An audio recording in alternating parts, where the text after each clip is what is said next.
Hi,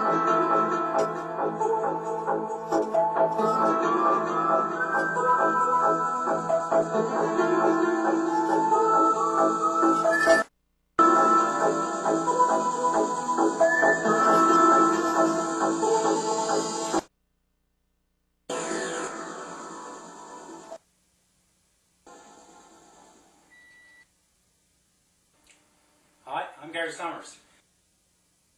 For buying my secret.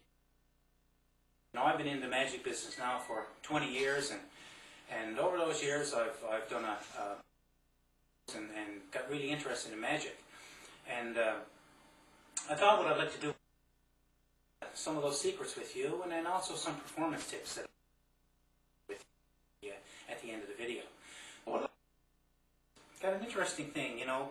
It's amazing the number of people who are actually involved in magic. My eye doctor is actually an amateur magician, and he likes doing things. So what he did was, he has this eye chart, but he doesn't have letters on the eye chart. He has spots, because a lot of people have trouble seeing spots. So what he did was, and I'd like you to do the same thing. I want you to cover your right eye with your right hand and say 1. And of course, when I turn it over, you see 4. When you turn it over again, you see 5. Again, take your left eye and cover your left hand, and you see we have 1, we've got 4, we've got 3, and we've got 6.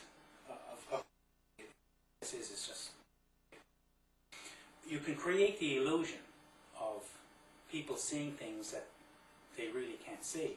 So, to give you, just to let you in on this, you see, if I cover it here, it looks like there's only 1 spot here. But if I cover it over here, it looks like there's 3. Same way on the other side. If I cover it here, it looks like there's 4. And if I cover it here, it looks like there's 6. See, magic is all about illusion. But to become a good magician, you have to actually believe in your magic. And you know, if you can believe in your magic, magic becomes real. And your audience tends to believe it too. So one of the critical things with magic is believing that the magic is actually happening. You know, if you actually believe that the magic is happening, your audience will believe it too. And no matter which way you do things, no matter which way you look at things, your audience will always believe in the magic. And you know, that's the most important thing with magic, is if you believe it, it actually becomes believable to the audience. And you know what that is? That's the whole magic of magic. Anyway, I'll be right back and do some really, really neat magic with using objects found around your home. Stay tuned.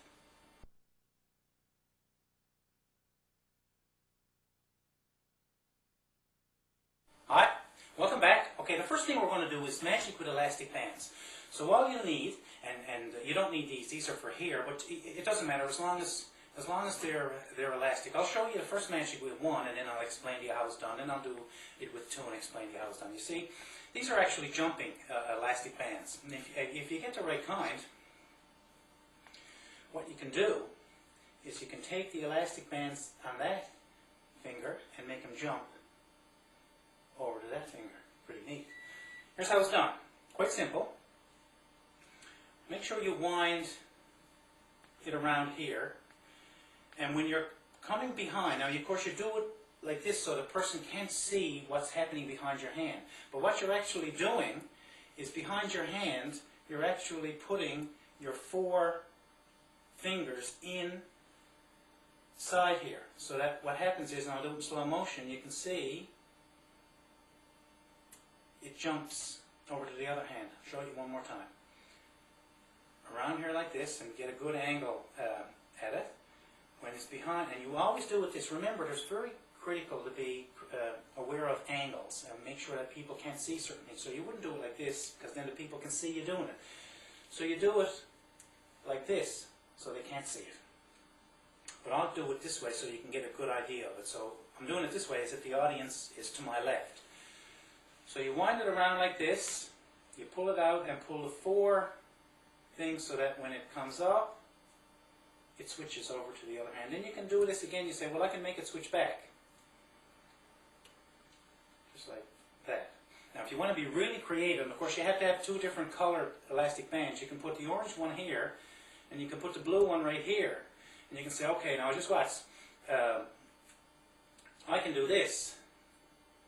So you say the blue one, the yellow one is over here, but now I can make both of them jump together. And this is just very, very simple again. What you do is you do the same thing, except you take both of them and put them around, so that when they jump, they both switch places. One more time. Do this, and then behind, it's that. So you can see that the four go in here, so that when it jumps, it's just done automatically. And that's elastic band magic.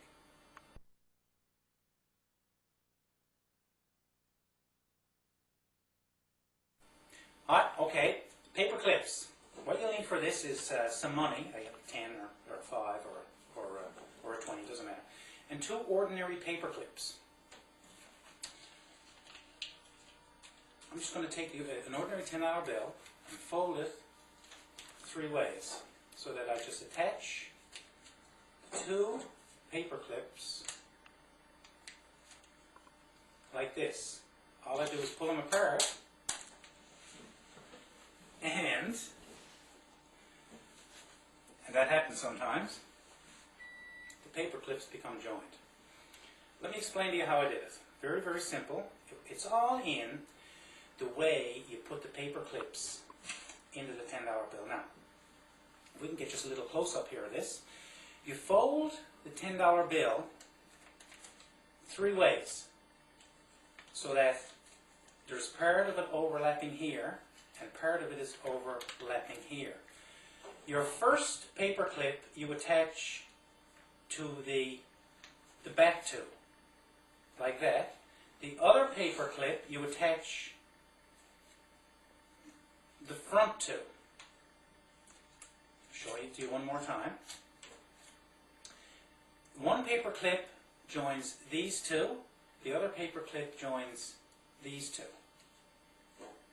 So, if you can see it here, now you do it this way, so that you don't let anybody see what you're doing. So you attach one there, and then the other one, which you do this way, but I'll show it to you this way, is you go in between, not outside like that, that's wrong, in between, like that.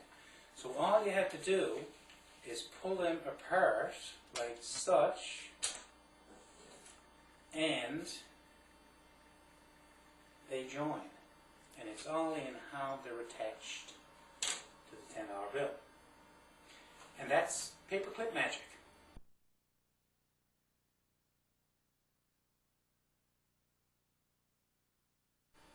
Alright, this is a really neat effect. I think you'll really like this. What you do is what you need for this is a banana. And all I'm going to do is just give it a couple of karate chops. That you can see is just an ordinary banana. Now just watch. Invisible karate chops that actually cause the banana to split 3 different ways. Now, to do this, it's an ordinary banana, but to do it, all you need is a toothpick. What you do to prepare the banana beforehand is you stick the toothpick into the banana and then turn it sideways, or any small instrument where the people can't see the hole. You push it in and turn it sideways, so that causes a cut in the banana. Little riper bananas are a little better than this, because you can cut them a little better. Then you come another third of the way down, stick it in, and move it back and forth. So what you've done is you've already prepared the banana so that it's cut 3 different ways. So all you have to do then is just bring up the banana, lay it down, and go, ah, ah, open it up, and the 3 pieces are cut, as if you've cut them through magic. And that's karate banana.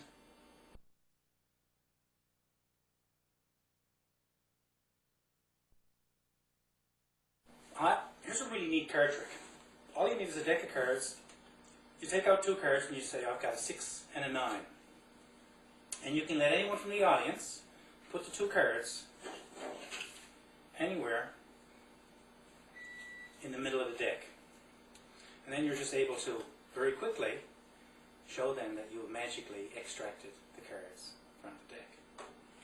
How it's done? Well, you start with the 6 and 9. And notice I never said the 6 of clubs and the 9 of spades, because that's kind of giving away this trick. Because you see, what you've done is you've placed the opposite 2 cards on the front, on the top, and the bottom of the deck. So once you've got that done, you're ready. And you can use any cards, but as long as they're kind of similar. You know, the 2 and the 3, and the 7 and the 8. The 6 and 9 seems to work really well. Don't put the cards in this way, because people can see the 9 there. You put it in this way. You spread open the deck and tell the person to put it in about 1/3 the way there, and about 1/3 the way there, and push them in. Then all you do with these 2 fingers, you just, as you can see, just push them and say, I've magically extracted the cards. One more time. And watch the cards. Don't look at the person, because if you're doing that, the cards could go. So you just say, there's your 2 cards. And that's a really neat card trick.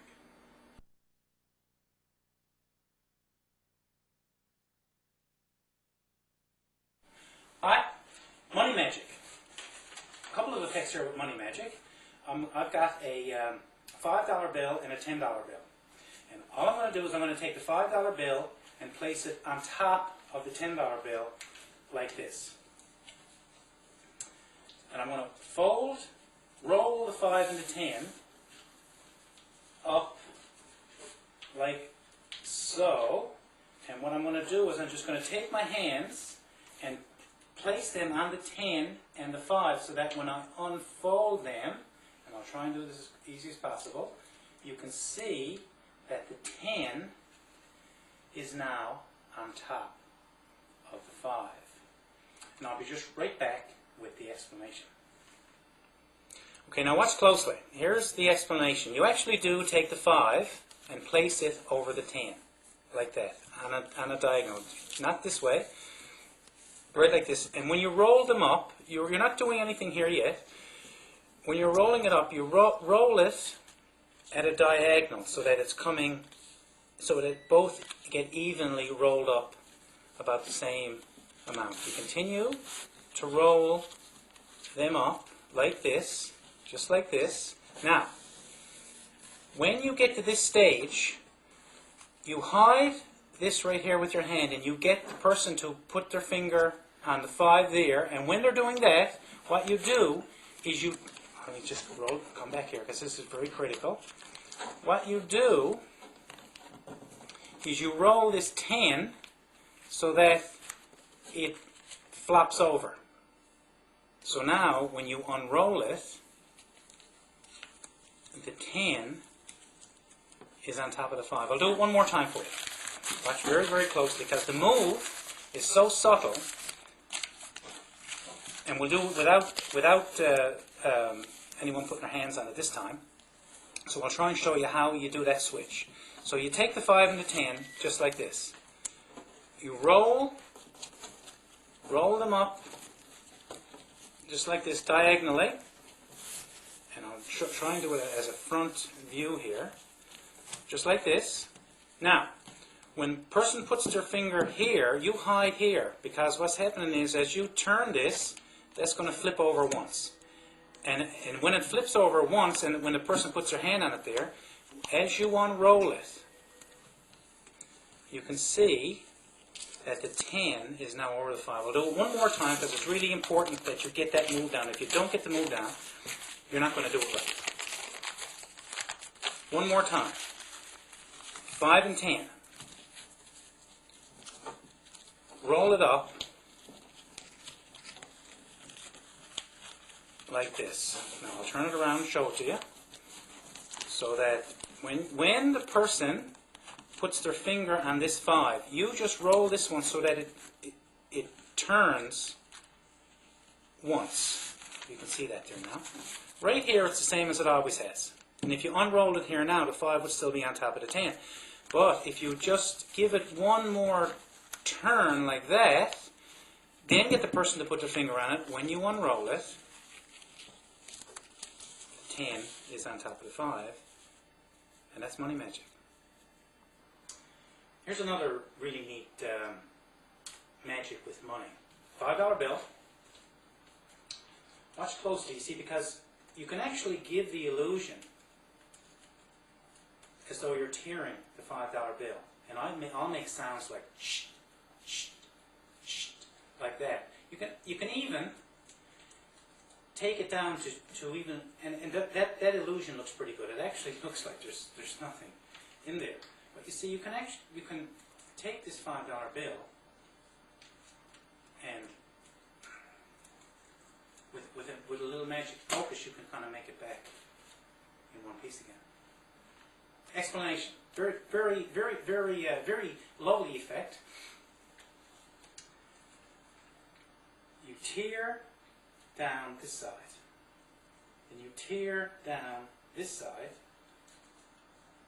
It looks as though you tore the $5 bill because you actually did tear the $5 bill. And you see, when you restore it, I never ever really did restore it. It only looks as though I restored it.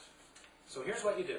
Very, very simply, take a $5 bill, an ordinary $5 bill, fold it in half like this. Then you take about 1/3 from each side, so you're tearing it about in the middle, and you tear it down only about 3/4 of an inch or so. If you tear it down too much, when you go to restore it, you're going to see a hole. So you just tear it down so far. Tear it down one side, and I say things like, I can actually even make it sound like I'm tearing it. Listen.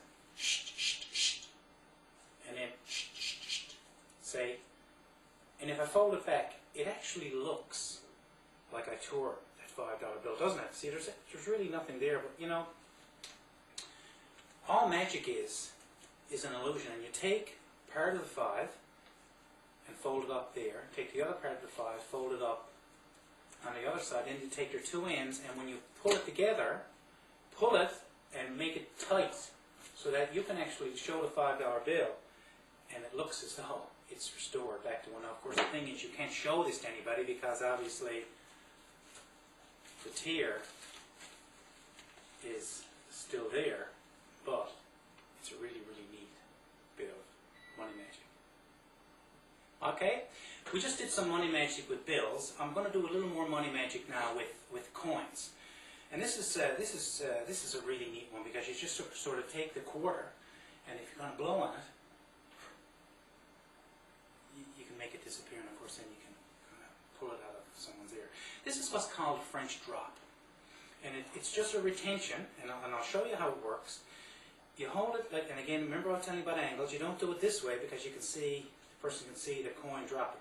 So what you do is you hold it this way, and when your hand goes around here like this, it just drops, and it looks as though you're taking the coin.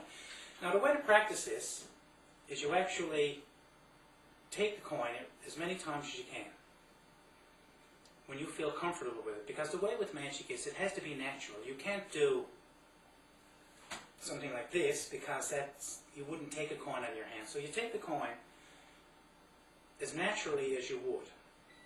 Then you go to take it as if you really did take it and it's gone. And here, again, when you wait until your hand covers the coin, you don't do this because that gives it away. Again, angles, making sure that everybody... So once your hands are covered, like this, the coin drops, you go to take it. Now, people will instinctively follow movement.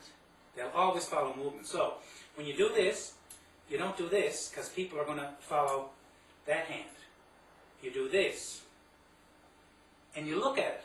If you're looking at it, people are going to look at it. So you take it, grab it, look at it, blow on it, make it disappear. Again, from the side angle, because it's very important angles. I'm doing it as if the audience was out there. I'm taking it. As my hands are covered, it drops. I take it, I move it away. Way to make a coin disappear. Now, I'm going to come back and we'll do a close-up one for coins at the table because you really need to get a closer look at this one. So I'll be right back in a second. All right, welcome back. Anyway, for this one, I need to do this close-up because you get a better appreciation of it. What I have are 4 pennies. You ask to borrow a ring, and you talk about how opposites attract, gold and copper, but likes repel, so you can't really push them together. See, the show is not only entertaining, it's also educational. Take 2 coins and a ring in this hand, in this hand. What's in this hand? 2 coins. What's in this hand? 2 coins and a ring. Now, I have to find the point on the table because coins need a soft spot on the table. So, here we go. What's in this hand? 2 coins. Exactly. What's in this hand? 2 coins and a ring. The idea is to actually make the coins penetrate through the table. Explanation.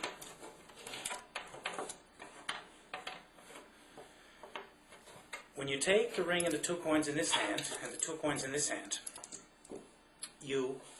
when you're doing it, you cover it like this, so you mask the action. And you display the 2 coins here. So you're getting people used to the idea that this is what you're doing. Then you take what's in this hand, 2 coins and a ring. When you go underneath the table, you leave 2 coins underneath the table, so that when you're tapping with the ring and you're tapping with the 2 coins, you're finding where the soft spot is. When you come back out here, you come out with a ring and 2 coins. There's 2 coins already between your 2 knees. So you have to do this at a table. And this is what you do. You ask again, you say, now what's in this hand? You say 2 coins. When you're doing this, make sure you get the 2 coins down low here, because when you're doing this one, when you go to do it, here's what you're actually doing. It looks like I took the ring and the 2 coins and got them out of this hand, but what I actually did was, when I threw the ring and dropped the 2 coins out of this hand.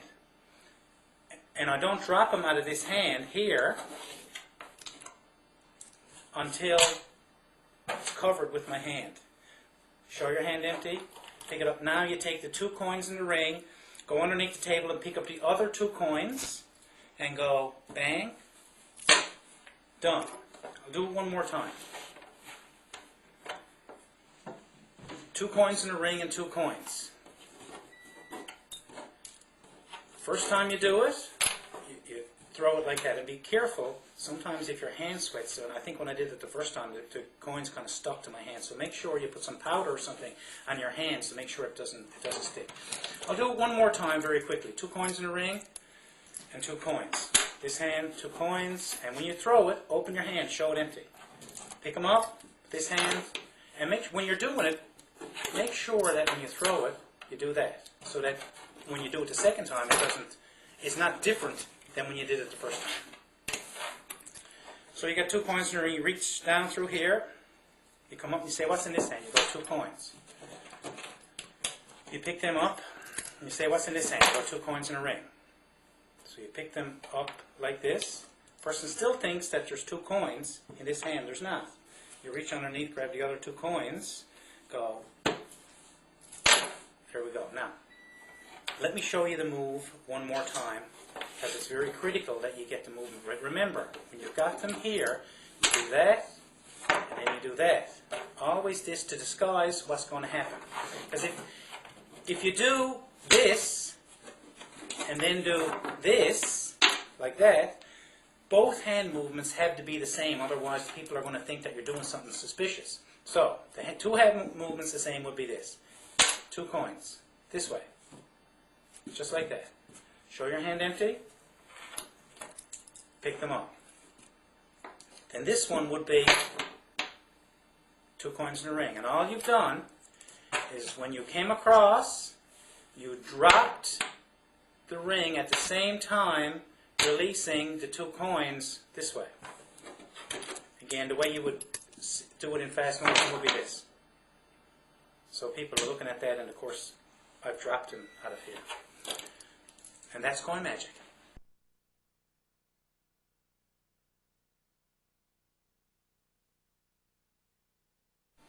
Alright, here's a really neat effect. And what you need for this is a toothpick and a handkerchief. You simply take the toothpick, place it in the center of the handkerchief, and fold the handkerchief over the toothpick like this. Then you just reach in, grab the toothpick, and I don't know if you can hear this or not, crack the toothpick. When you unfold, the toothpick hasn't cracked. Explanation. What you need is a toothpick as well as another toothpick sewn in the hem right here, like this. This is a toothpick you crack. So let me just take this out and we'll replace it with another toothpick. So you take a toothpick, place it in the hem. That's prepared beforehand, like so. Then you take this toothpick, place it in the center. Now, you have to remember where the toothpick is in the hem. So if this one is in center, you kind of, and you don't want to fold it this way and have this one here because people can see that you're doing that. So when you fold it over, fold this one first and fold it more over the center. If the toothpick is here, fold this over the center. And then, as you can feel it there now, and then fold them all over like that. You reach in underneath, grab the toothpick that's in the hem, and crack it like that. You can hear them crack it, make sure there's silence so that they can hear the crack. Then when you open it up, it displays the toothpick is still there. The other interesting thing you can do with this, and you can't see it here, I don't want to take it out because it's hard to get it in. I took a piece of paper about the same size as a $5 bill and put it in this hem over here. So what you can do, and this is just an added bonus if you want to do this. You take a $5 bill, and this is the way you fold it. You fold it this way, then this way, then this way, and then just roll it up like this. So it's about the same as here. You take the $5 bill, place it under the handkerchief, and then when you fold it up, you retain the $5 here, and as you fold this up, you get the person to hold on to the fake money that's here. Reach underneath here, get a magic wand or something, wave it like that, and when you reach under there, you put the real $5 underneath the table or in your lap or somewhere, and when you get the person is still holding on to the $5, you take one corner and you say, now let go. When you let goes, you just flick it like that, and the $5 has disappeared. It's a really nice idea you can do, and that's toothpick and money in the handkerchief.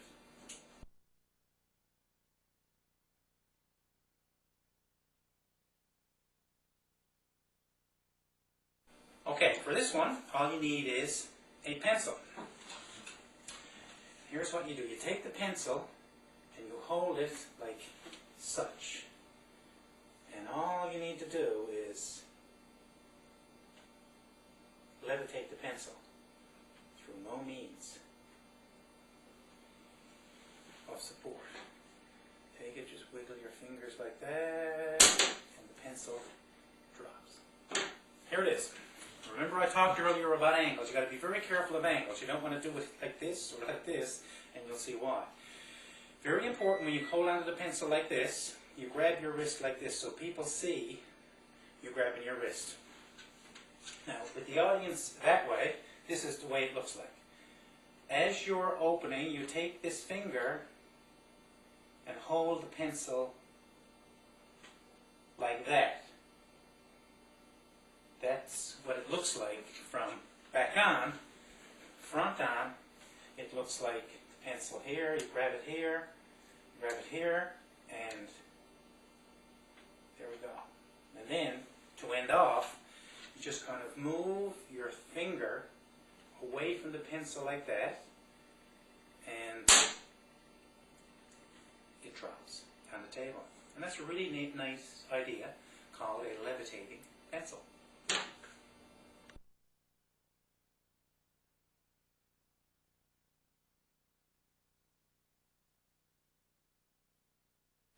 Okay, all you need for this is a pair of dice. I want you to watch very, very closely because I have the 2 and the 6. The 2 is to my left, the 6 is to my right. All I have to do is just simply do this and see they've reversed places.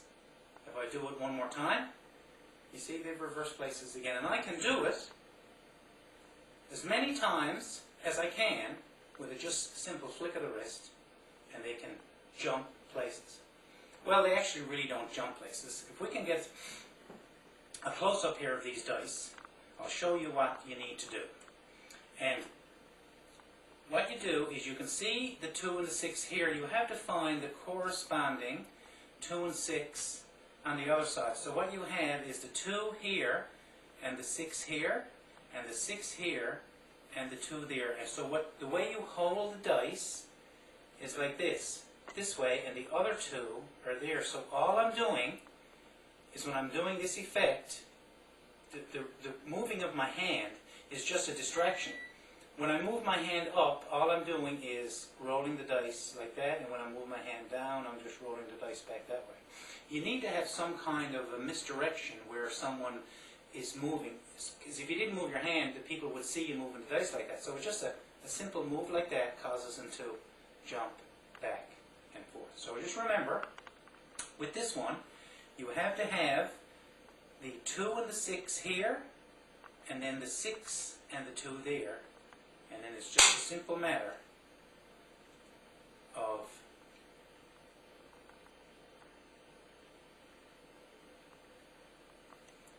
rolling the dice as you flick your hand. That's magic dice.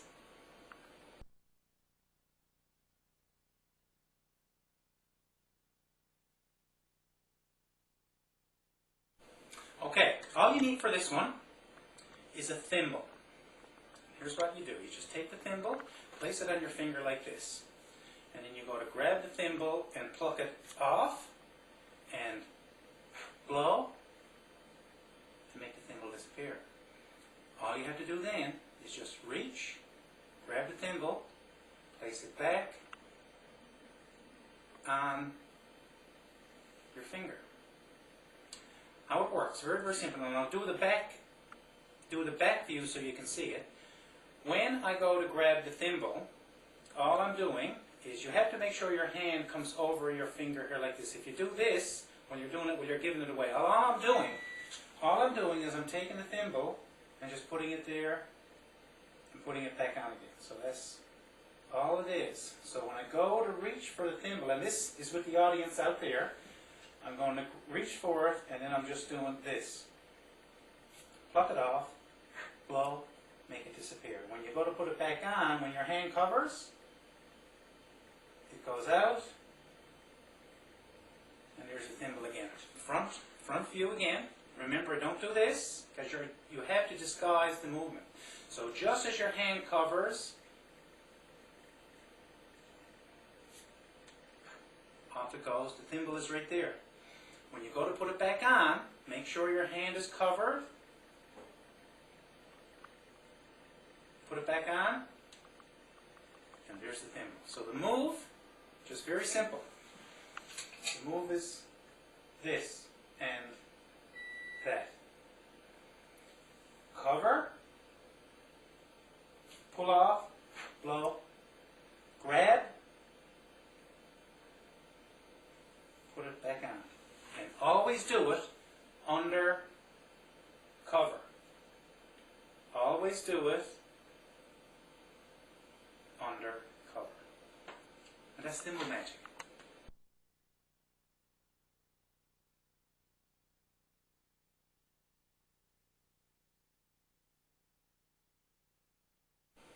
Okay, for this one, this is a really neat idea when you're at the dining room table or the dinner table. You pick up a roll and you say, I don't have a knife.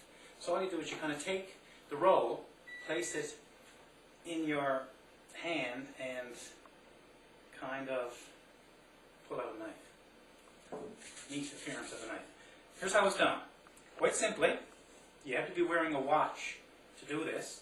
So you just take the knife and you put it right here behind your watch. So when you're carrying on, everything looks normal here, as if you're not doing anything. So you just take up a roll like this. Of course, you again have to be careful of angle so that no one sees you. At the end of the table is better.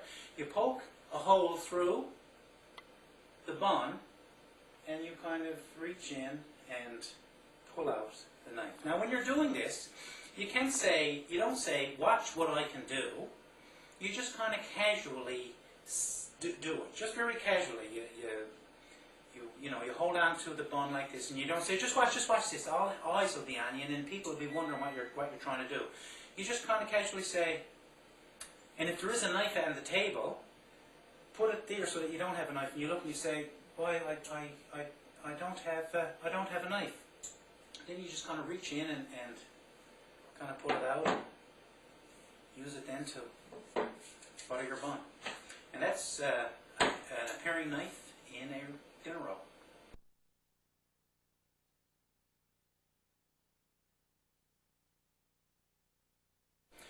Okay, I saved the best to last, and after I do this, there are some suggestions and hints that I'm going to give you to help you with your overall magic performance. So, what you need for this are 3 styrofoam cups, a sponge, and a scissors. And what I've done is I've actually taken the sponges and cut them up. So we've got that already done. So what we have here are 3 sponges and 3 cups. All I'm going to do is I'm going to take one sponge, place it here, cover it like this, snap my fingers, tap that like that, and I'll make it come right through to the bottom. Let's take the second one. Second one here, come through like that, snap my fingers, tap it like that, and of course, now we have 2. The last one, of course, I will do through magic. And I will take this, just kind of make it, blow on it, snap my fingers, make it disappear, and 1, 2, 3 sponge balls, and 3 empty cups. Explanation. What you do need are 3 cups and 1, 2, 3, 4 sponges. The way it works is you have 1 extra sponge in the middle cup, as such. So, the middle cup has the sponge in there. You can take the cups and have them like this if you want, or you can have them this way. It's better to have them like this. So all you do, and the move is only a very simple move, you take one, turn it over. This one has a sponge in it, but you see, if you turn it over, right, it looks as though it's empty. And then, of course, you've got the third one. Now, all you do is you take the middle sponge, place it there, place the 2 cups on top, snap your fingers, touch the top, and of course, the sponge has gone through. You still have a sponge in the middle cup here. So you're always, this is called a one-ahead principle. You're always one ahead. So now you've got one there. Now, you take a cup, you take the one that has the sponge in it, place it over there, and place the third one here. Now you have 2 sponges in there. The audience thinks you only have 1. You take another sponge, place it there. Place the 2 on top like that. Snap your fingers, touch, and of course you now have 2 sponges. Take an empty cup, place it there. Take the cup with the sponge in it, place it over there, and take the other one here. You now have 3 sponges are all set, ready to go. Remember the drop move I told you about with the coin? That's what you do with this. You take this, take the extra one, just lay it in your lap or somewhere, blow on it, and just throw it, and when you lift it up, here's the 3 sponges and the 3 empty cups. Let me just go over it one more time so that you understand and know what I mean. You start with the sponge in the second cup. Not on top of the second cup, but it has to be in the second cup. And have them like this. So you have your 3 sponges. You take and you just casually lay them down, just like that. Now you have the 3 there, and you have the 1 sponge underneath the cup. You're ready to go. You lay the sponge on, do your thing. There's 1 sponge ball. Turn the cups over. You place 1 cup there, you place the cup with the sponge over there, and then you place the other cup here. You now have 2 in there, set to go. Put that there, place the 2 on top like that, snap your fingers. You now have 2 sponge balls. Then you take the cup with the other sponge in it again, place it over the 2, and now you have the 3 sponges ready to go again. If you know of any other vanishes, you can use them. I just like the drop vanish. And snap, gone. And when you do this, make sure when you lift it up, you touch the 3 sponges so that people can see the 3 sponges. Show 1, 2, 3 empty cups. And that's the sponge balls and cups. Well, that's my video. I hope you enjoyed doing the magic. A couple of other things I would like to remind everybody of is I do have a couple of magic kits on the market. They are the Mr. Wizard Magic Kit. I do have a basic edition as well as a deluxe edition. They are nice magic that I perform as well. It includes video instruction as well as my secret magic tips. Sold separately, you would pay double. What I've been able to do is put these in a very nice kit, and it's not your conventional magic kit that's old plastic cheap items. These are very good high quality magic kits. The basic kit contains some very good items, and of course then the deluxe kit contains a little more elaborate items, but all magic that anybody can do from ages 6 and up, and very good magic. So I just wanted to remind you that I do have those kits for sale. I would like to just come back now in another second, and I have some very important performance tips that I'd like to share with everybody. So I'll be just right back in a second. Well, here comes the tips and suggestions that are really critical. If you're going to take your magic to another level, you really need to be aware of all the different things that make magic so special and so great. If you're only even doing it as a hobby, it's again, to do magic, you want to make sure that nobody catches you or figures out your magic. So I have some hints that I think you will go a long way to helping you perform some really great magic. Number 1 is beware of angles. As I said, you know, when you're doing certain things, you have to be careful that people don't see things that are happening on either side of you. So you want to position your audience in a certain point so that there's no one behind you, like you see a backdrop or against a wall or at the end of a table, somewhere where you're always careful of angles. That's very critical whenever you're doing magic. The second thing is be natural. You know, if you're going to do a drop and you're going to do something that, you know, you're turning things, everything has to be natural. And natural is the only way to do it. If you do something suspicious and unnatural, people are going to see that there's something gone wrong here. Believe in your magic. If you don't believe in the magic, nobody else is going to believe in it either. So it's very important to take your magic very seriously and to believe in your magic. Very important. Use proper words and gestures. gestures like blowing on your hand or using a gesture with your hand. If you're going to open your hand, don't open your hand like that. Open your hand with the pinky first. It's a nice magical way of doing it. Words like poof or abracadabra, things like that that will give it a little more magical touch. You really need to have a proper dress. Whether you want to be more formal in a tuxedo and tie, or if you want to be more natural, but you should have a proper dress that you use all the time when you do your magic. People will identify your dress with your magic. Very, very important is to tell a story. Anytime you're doing magic, you really need to tell a story. And every time you tell a story, the magic becomes more believable. So always tell a story. If you're doing a card trick, tell a story of what happened to your father or your grandfather or your uncle or a friend you knew. And make up a story. When you tell a story, the magic becomes so much more interesting. One of the most important is practice. Many people fall into the habit of, when they learn how to do some magic, they want to do it for their friends and family right away. Don't fall into that trap. Practice in front of a mirror. Practice in front of someone you know. But make sure that you've got it down perfect. It's natural. You've got a great story to tell before you even consider doing it in front of family or friends.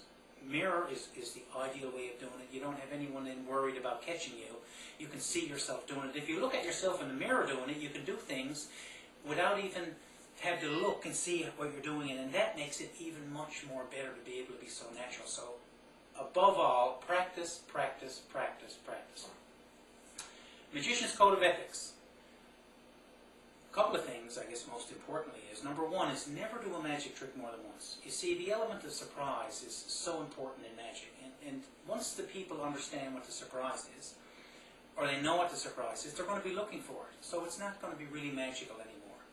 The second thing is never do a magic trick more than once. Because if you do it more than once, people are going to see it.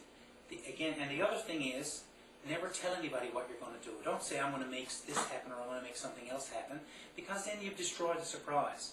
Always, always keep magic as it's going to be a surprise every time you do something. Never ever tell anybody what you're going to do. Again, another thing is don't state the obvious. The obvious being, I have here a normal deck of cards. Well, people are going to think that it's normal, because what else would they think? If you say here that I have 3 cups and I have only 3 sponge balls, people are going to think, well, why did he say he only had 3 sponge balls? Just say I have some sponge balls. People can count. People can count 1, 2, 3, and they can count the 3 cups. When we did that card trick with the 6 and the 9, don't say I have the 6 of spades and the 9 of clubs, because that's going to give away the trick. Never ever state the obvious. Always just give people enough information so that they can follow along with the trick. Again, I can't express enough about surprise. Make sure that you surprise your audience. Never ever tell them what you're going to do. Magic is all about surprise, and once you ruin the surprise, the magic is gone as well. And finally, the last thing you really need to do is build your show. Don't ever be satisfied with doing the same stuff over and over again. Always want to improve. Always want to become better. And always, always build your show. Anyway, that's it. I hope you enjoyed the video. Again, I have other magic kits available. And stay tuned, because I'm going to put up some more information. If you need to contact me, you can do so. I am on the World Wide Web.